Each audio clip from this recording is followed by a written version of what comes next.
What is going on, guys? This is JT from PWB, and this week we got another Dynamite review, another show to review, another solid episode of Dynamite. Not what some people are saying on X, formerly known as Twitter.com, but we'll get more into that in a little bit about how that app is just the absolute worst for discussing anything if you aren't a super tribalistic fan or whatever. But besides that point, upcoming for me, just keep doing these Dynamite reviews, and then I also have, it either should be released this weekend or the next weekend, that I have my first episode of the retro series looking back at pay-per-views and different storylines back in time, and that's going to be focused on SummerSlam 2002, which main evented by Lesnar and The Rock for the Undisputed title, and that's going to be reviewed fully and breakdown thoughts. So that's going to be, that was a fun one. I really enjoyed that show, but that breakdown and everything's going to be released this weekend, I think. And so if you haven't, subscribe and be on the lookout for that.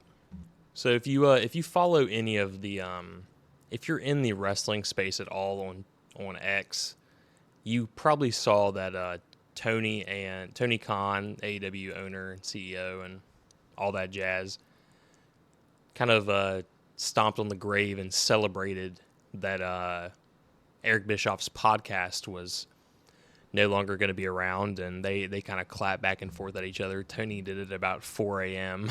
So that had a lot of people up in arms, and obviously a lot of people choosing sides. I didn't realize that Eric Bischoff had so many fans. I don't really know what he did to really have fans besides just shit on AEW after Tony Khan kind of like didn't want to hire him and said like a few comments about him, and then he essentially just turned around completely and started shitting all over the AEW product.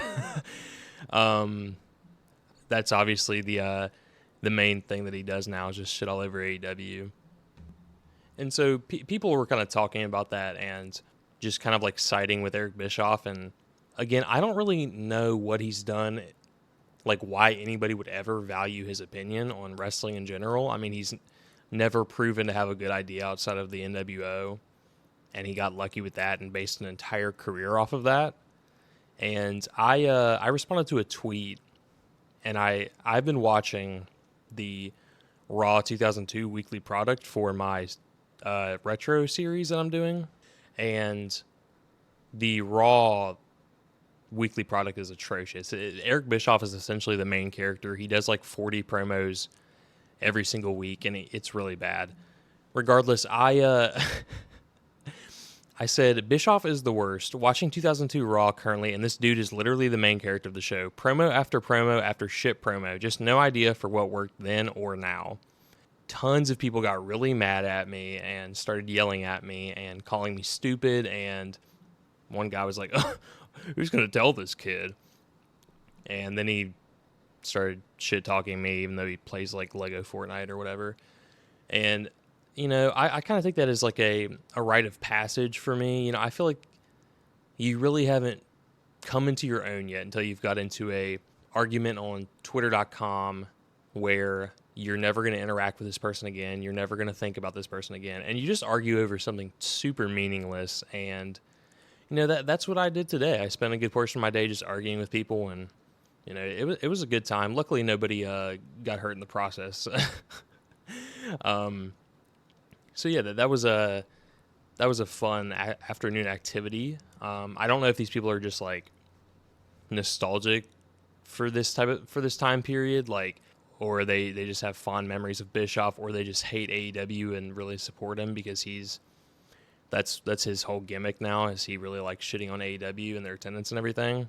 So yeah, I just thought that'd be an interesting talking point because people got really mad at me, and I didn't realize Bischoff had his stands, but I guess everybody's got their fans out there.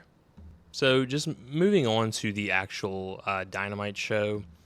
Started off with Will Ospreay versus Katsuyori Shibata. This was like a very good match. It just made me kind of think like I wanted to see Will versus like prime Shibata like in like 2016, 2017 before the skull injury. And I think that would have been an awesome match. This was pretty good, too. I give this 4.25 stars. I saw a lot of people, again, complaining that, and this is actually one of the things I wrote down is, that I enjoyed, was the Shibata. People didn't really seem to understand his kind of gimmick and the strong style that he brings. So I really enjoyed Shibata. He was like no-selling Will Strikes, and he was really putting over how tough he is and what he represents as a character in general. Because when you think of Shibata, you don't really think he has a character, but his character is that heart, the soul, and the toughness of the strong style, and that is really what Shibata represents. And I thought he really represented it well in this match too. A lot of hard-hitting chops and strikes back and forth in general. There was a top rope kick to the head that sets up the Os Cutter for a one count, and then a running elbow gets a 2.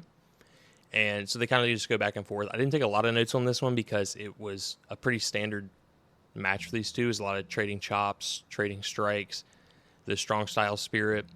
Eventually, Ospreay plants him with the Tiger Driver, so then Shibata sits up, once again putting over that story of the strong style and everything. And then that meant that the Hidden Blade would finish him off at 18 minutes and 58 seconds. So again, people that are saying that AEW doesn't tell any stories and that's their main issue, this was a match that prolonged a longer-term storyline between Ospreay and Danielson, which is Ospreay wanted to prove that he could beat the opponent that Danielson just beat on Collision, and he did that. And then also the other story that was self-contained within the match was Shibata trying to prove how tough he is, the strong style, and Will eventually being able to overcome that and show him that he can also do that same style. So people that, again, they just don't watch the product, or they just like to hate because that's what gets them the most Twitter clout, things like that. I think that's really, if you didn't watch the match, it was a good match. I would go back and watch it. And those my thoughts on that. And then also they showed a Bryan Danielson video package after the match, which this show was kind of heavy on video packages, which is not typically a Dynamite thing, but this time it was. And I think there's something that was explained to me a little later on by some other fans that kind of maybe explained that. So I'll get into that later on whenever I bring up, I think it was during the Copeland pre-tape that happens later, but yeah, I'll go into that. But this was a really good video package about Danielson, his entire career, his journey, and just everything about him that you need to know heading into the Danielson and Ospreay match at Dynasty. Then next, it kind of transitions to the quote-unquote EVP portion of the show, and there's a Bucks interview with Renee backstage, and this was kind of just like a comical, funny segment that was pushing the EVP characters more. Nicholas said that Alex Marvez is better looking than Renee, and this dude had on, like, and this is one of my favorite things in wrestling, especially if you're a heel, is to just dress so over the top and just look so ridiculous. It's one of my favorite things. I just love when heels do that in wrestling, really anybody, but he has on this like insane yellow mustard looking suit on. I mean, it looks fantastic, and he has a nice yellow hat. I mean, it looks incredible. Apparently Renee also needs to smile more. And then right after that, the next EVP, well, I guess he's not EVP, but he's in the new Elite, the Okada Mobile pulls up, which was kind of a running theme on this show for some reason. There's a lot of cars for some reason. But yeah, he pulls up in his, a Corvette? I don't even remember what he has, but he has a sports car. The Okada Mobile pulls up. And that transitions into the Young Bucks versus Private Party, and it has Okada kind of like watching backstage on the monitor. And the Bucks came out in this is for the AEW Tag Team Tournament.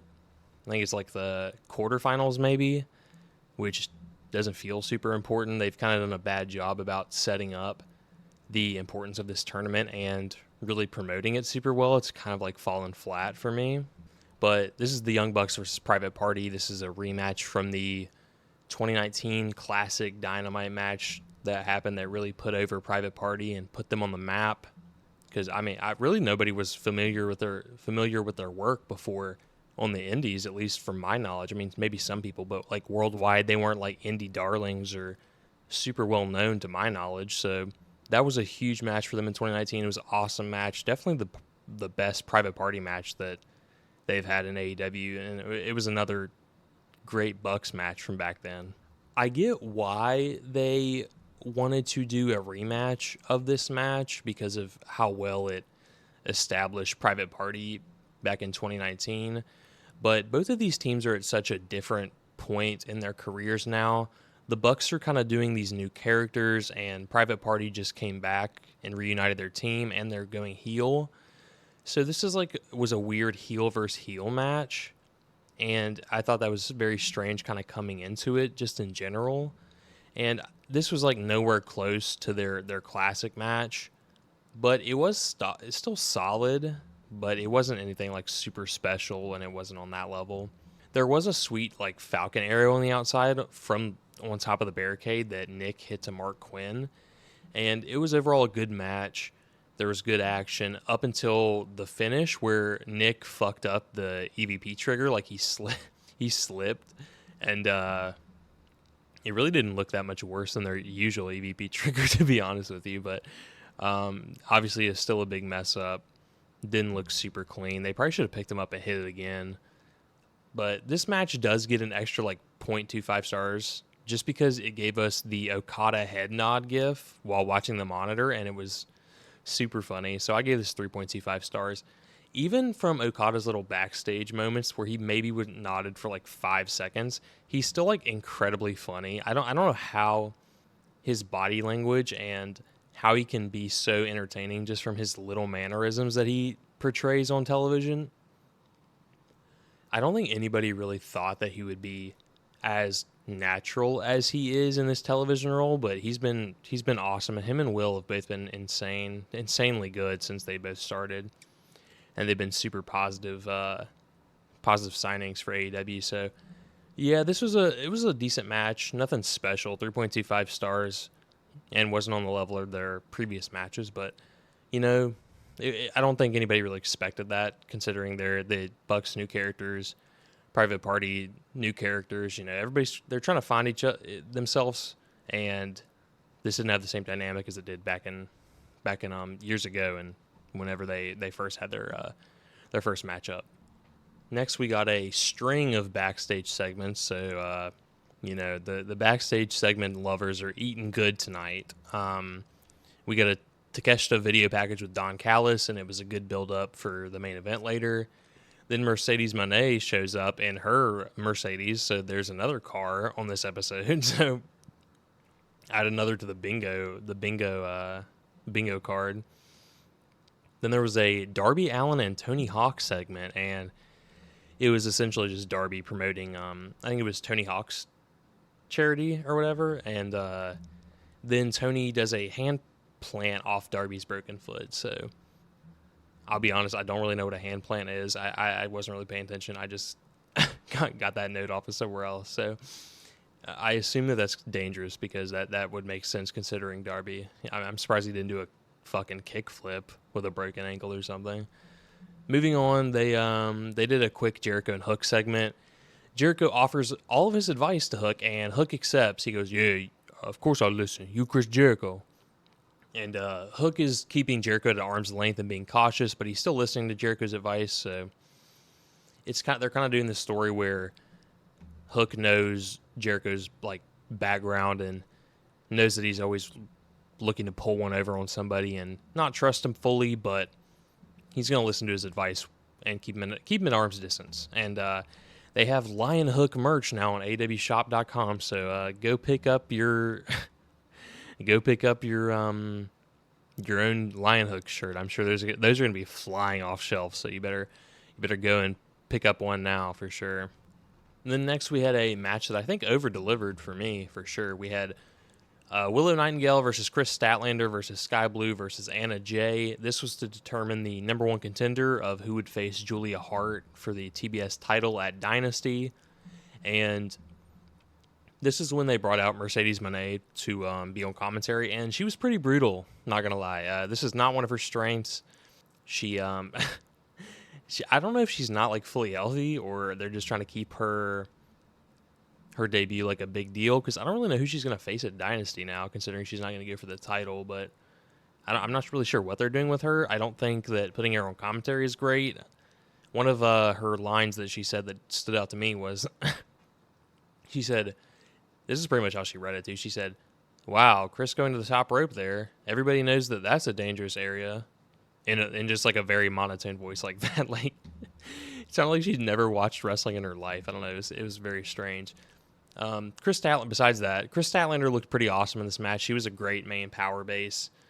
Anna Jay got fucking killed in this match. She got hit with some disgusting moves. Like, this Willow senton just crushed her.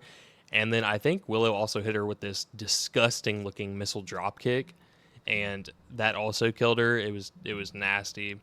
And then there was also, I mean, looking back on it, Willow kind of was all over the place, just killing people in this match. She hit a Death Valley driver on the apron to Skye Blue, which took Skye Blue out. I can't remember how Statlander got taken out, but I think maybe Skye Blue hit something on her, and then Willow followed it up with the apron DVD.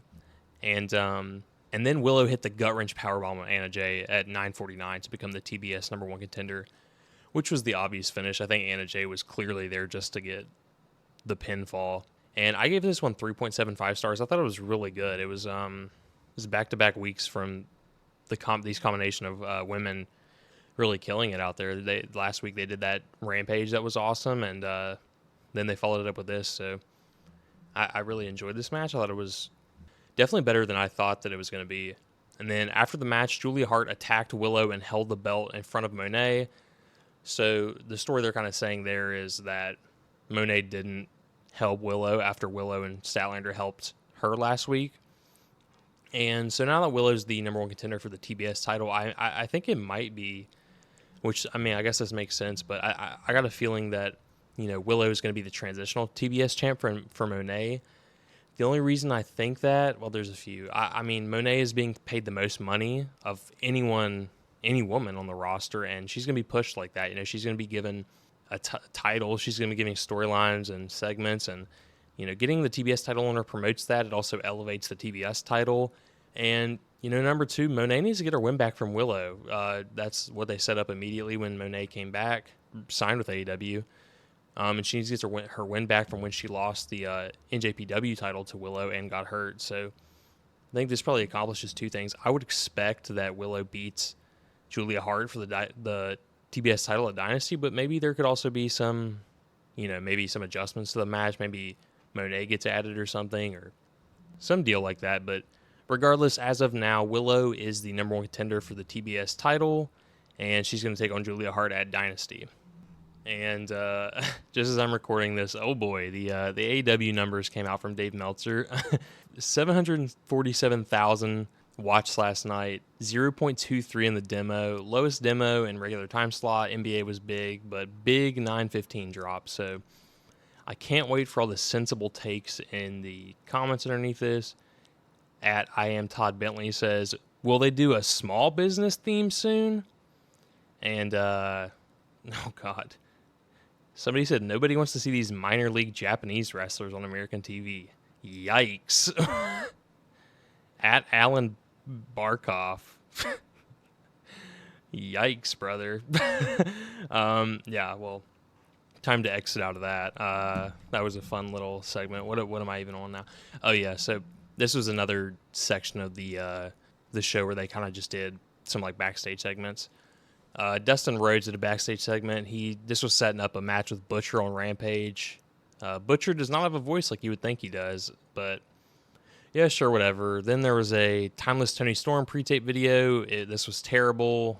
It was like a minute long. I don't like Timeless Tony. I think her gimmick sucks. I wish she would just go back to the good Tony Storm where she has good matches, but instead we're going to get this. And then this is the point of the show where ultimately later on they announced Roderick Strong was defending his international title on Rampage against somebody. I don't remember who. But I had this section wrote down, and it was our rant, and it said, where is Roderick Strong? Is he hurt? Why have the title on him and not let him have bangers on TV every week? Which is a valid concern. I don't know why you put the title on Roderick Strong and then not let him go out there and have absolute bangers every week, which I was excited that he got the title because I thought that that's what they were going to do with him. But they haven't done that once yet. He hasn't wrestled once since that. So he took some bumps in this matchup coming, and he has a match tomorrow on Rampage, so obviously he isn't hurt. So I don't really know why they weren't doing anything with him before, but Yeah, that was my my rant that I had that kind of got squashed immediately, but figured I'd throw that in there. Then there's a Swerve Strickland video package, and I said, why are there so many packages this week? Video package fans eating good tonight, and then I said, this is cinema. So that was my thoughts on the all the video packages. But again, there was a reason, or at least there was a speculation for what the reason was there. I'll just go ahead and say it. There was people pointing out that this was they were in Quebec, Canada, and this is a French-speaking territory, so this was probably a strategy to mitigate the language barrier that they could potentially have, which you would think that you'd want to limit the talking on a show if there's a language barrier, but maybe the video packages did a better job of visually representing, if people weren't aware, but who knows? That was the one that talking point that I saw that maybe people were saying that this was why there were so many video packages, but maybe that's just the direction that the TV product is going to go. Who knows? But that was the reason that I saw circulating last night. Next up, we had the Best Friends versus the Undisputed Kingdom in another match for the tag team title tournament, and this was decent action to start. But for me, it's really hard to get into this match specifically with how cold the tag team tournament feels. It's just like the promotion for it has just been really bad. It doesn't feel very important. There's not much buzz around it at all. So it just kind of feels like super hard to get into, especially with like a team like super stagnant like Best Friends and Undisputed Kingdom, which is just incredibly cold with no Cole and Wardlow losing and no MJF to feud with. And it's Matt Bennett and Matt Bennett. It's Mike Bennett and Matt Taven. Like, I don't know. Don't know how pumped you can get about this. There's a Stun Dog Millionaire and it takes down Bennett, and Taven is sent to the outside, leaving Bennett to get hit with a spike. Strong 0 for 2. We pause for a hug, but Strong offers a distraction, only to be pulled down by Chuck Taylor. Then Cassidy cuts Strong off, leaving Beretta to escape Hail Mary and roll Bennett up for the pin at 9:33. I gave this just a flat 3 stars. It was solid, good action for a little 10-minute TV match, but nothing special, nothing you got to go out of your way to seek. Then after the match, Nicholas and Matthew Jackson come out in the mustard gear once again, and they set up the tag team tournament semifinals next week. And they also backed up and went down the little middle tunnel that they come up, and that kind of amused me. So yeah, next week it's going to be the Young Bucks versus the Best Friends in the semifinals of the tag team tournament. We had a quick Kyle O'Reilly interview where he said he's going to continue to do this alone on Collision this weekend. So, I mean, just the same stuff he said the past few weeks. He's going to do this alone. He's promoting another match on Collision. And this happens right after the Undisputed Kingdom segment, which I think is not an accident. I do ultimately think that that's going to lead to a match between Kyle O'Reilly and Roger Strong for the international title. And hopefully that's going to be a good match. I don't know when that'll be, but I think that's what they're building up to. And then there's another video package, this time for Adam Copeland, and it was just recapping him beating Christian for the TNT title last week, saying that this was, this chapter of his story is closed, and that he's moving on, and that the Cope Open is back on Collision, so he's going to be defending the TNT title in an open challenge, the Cope Open. I would assume every Saturday on Collision, but it's definitely going to be happening on this Collision, this upcoming Collision on Saturday. So they didn't announce any opponents or anything, I don't think. I assume that'll be either mystery or just announced the day of or something. But yeah, that'll be an exciting, Cope Open. That's always, ever since he's done that gimmick, it's been good. It goes back to the Cody Rhodes TNT Open Challenge back in the early days of the title.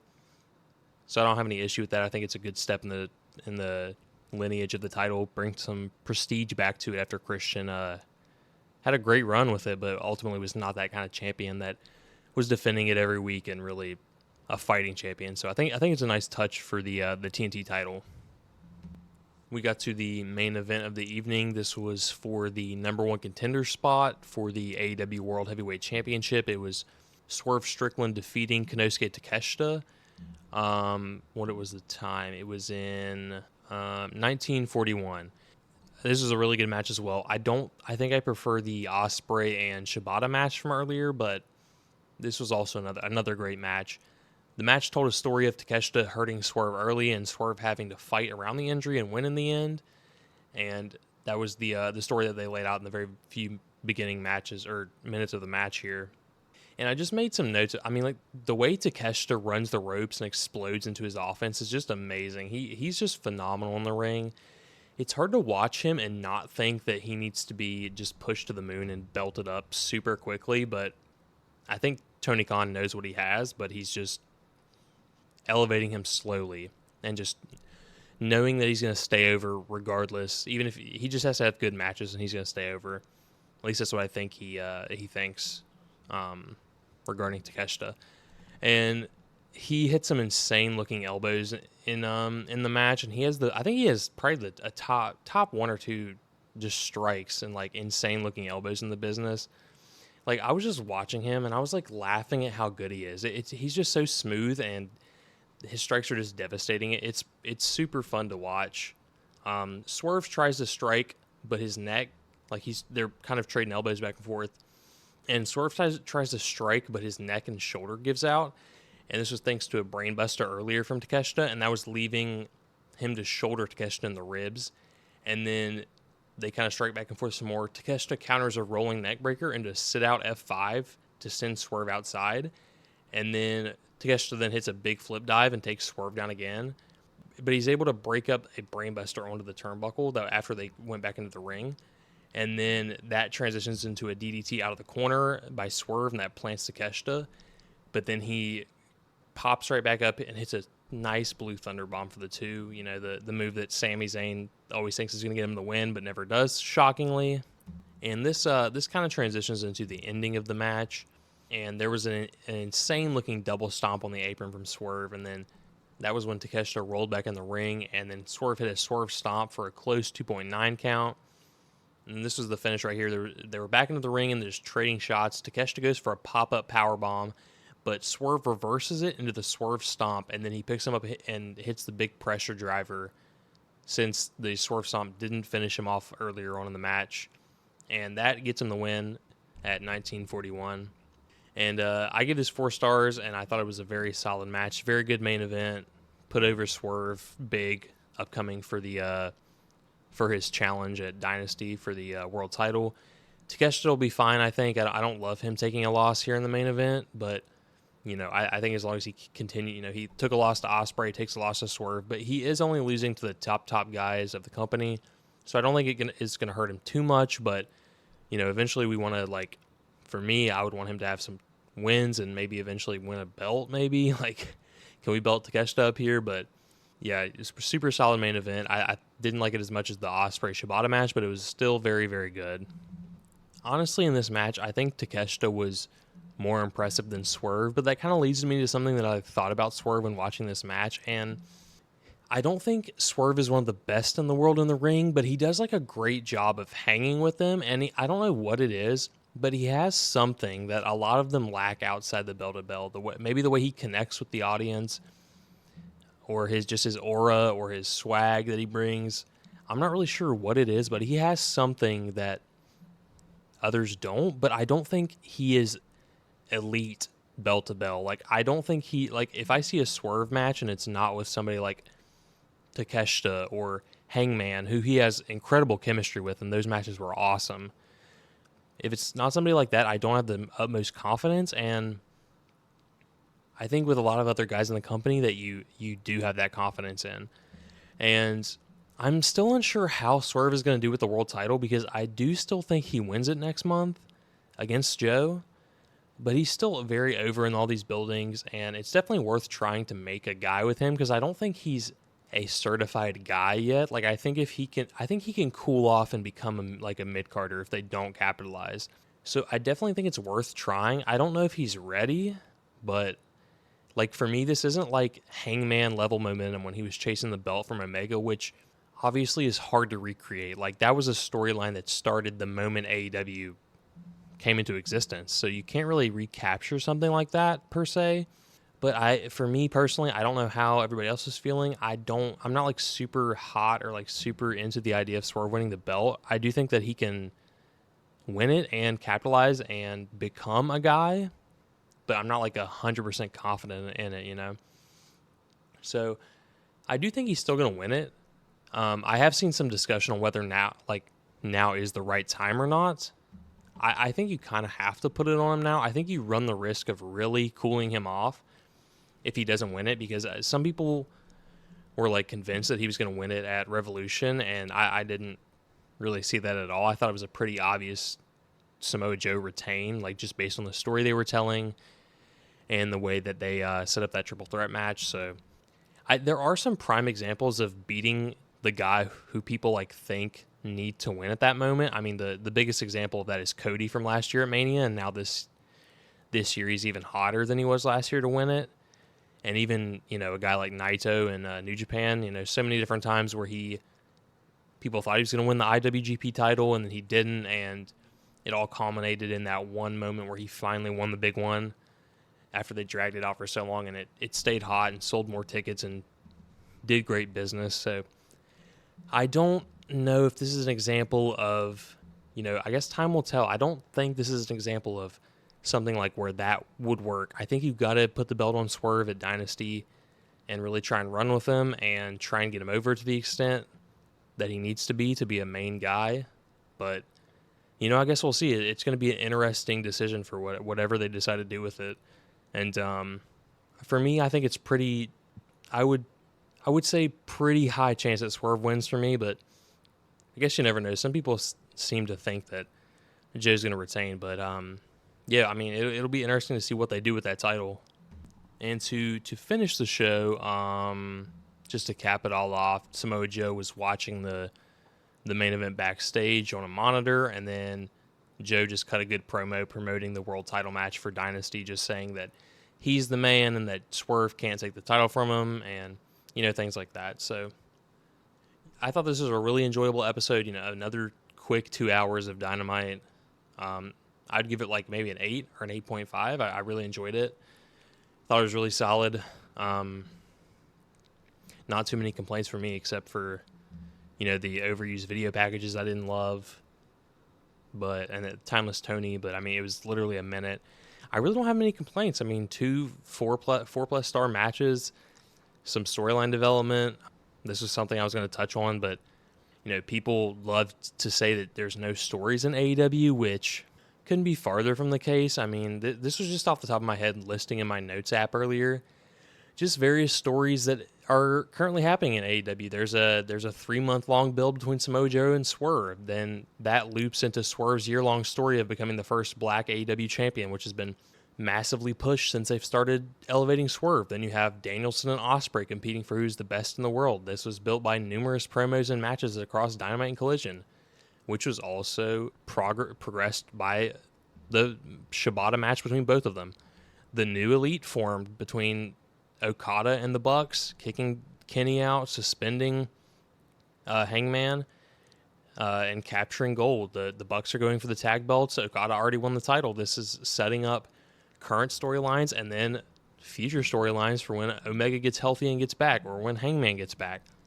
Then following that, there's a month-long build between Statlander and Willow, and Skye and Julia Hart, leading to the title match at Dynasty between Julia Hart and Willow. I mean, it just keeps going on. I mean, Willow and Monet having history. That's all intertwined into that storyline. The Bullet Club Gold and Acclaim breakup angle, which didn't have anything to do with tonight, but that's been built up for a while now. Last week, the Copeland and Cage just ended.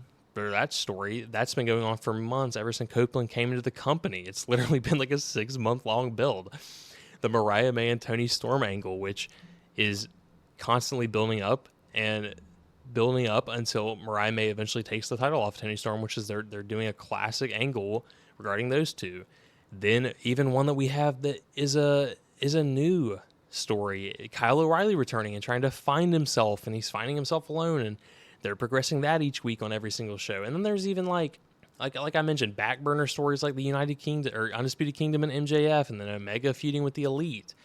This is all just off the top of my head, and not even including like the weekly stories that happen and are minor that nobody gives a shit about, like the story that happened in the match tonight between the Bucks and Private Party that linked back to their match in 2019, or even like the shitty Ruby Soho and Angelo Parker dating feud with Soraya that nobody cares about. Like that's not a good story, but it is a story. So I would say the complaint is that the quality of stories are not fantastic across the board. Not that they're not telling stories, because they are. I think that, I mean, I'm sure I missed some. This was literally just me, just off the top of my head, just rattling off random stories that I remember from this last night's Dynamite and just random other shows and Dynamites that have happened. So people who say that they don't tell stories are out to lunch. It's just hating. They don't watch the product. And so just watch the product if you're going to criticize it, man. Like, I don't know. The tribalism is insane, but I mean, I think you can judge the quality of the AEW stories, not that they don't have stories, because they obviously do. But yeah, anyway, that little rant. Anyway, that's going to do it for the review for this week and various other topics that happened over the course of the just the past day. So yeah, like I said, good episode. The ratings and attendance aren't showing that, but I mean, I'm continuously enjoying the product. They keep having good shows, so I mean, I'm gonna keep reviewing it as long as I like it, and I'm not gonna like everything on the show, but overall, it's an easy watch, easy 2 hours. It's good action. I mean, good stories. So, what more could you want? Like I said earlier, I am planning on releasing the first episode of the retro review show. I'm gonna be reviewing SummerSlam 2002. It was a really good show. Watch that if you want to have any context or, don't remember exactly what the show was. But yeah, there's gonna be a review of that over this weekend. I'm gonna drop that, and then I'm gonna be moving on and reviewing the rest of the 2002 shows and watching the weekly product and stuff like that. And plus, I'm gonna be still reviewing Dynamite. Gonna eventually get around to doing some WWE stuff, some New Japan stuff. Just got to find the right format for it, but yeah, I appreciate it if you've listened to it this long or listened to it at all. Subscribe on the YouTube channel, Pro Wrestling Bytes. Follow me on Instagram at Pro Wrestling Bytes. If you want to see some clips and just talk wrestling, follow me on there. Also at PWBytes on X.com, formerly known as Twitter.com. You can yell at me for not liking Eric Bischoff on there if you'd like.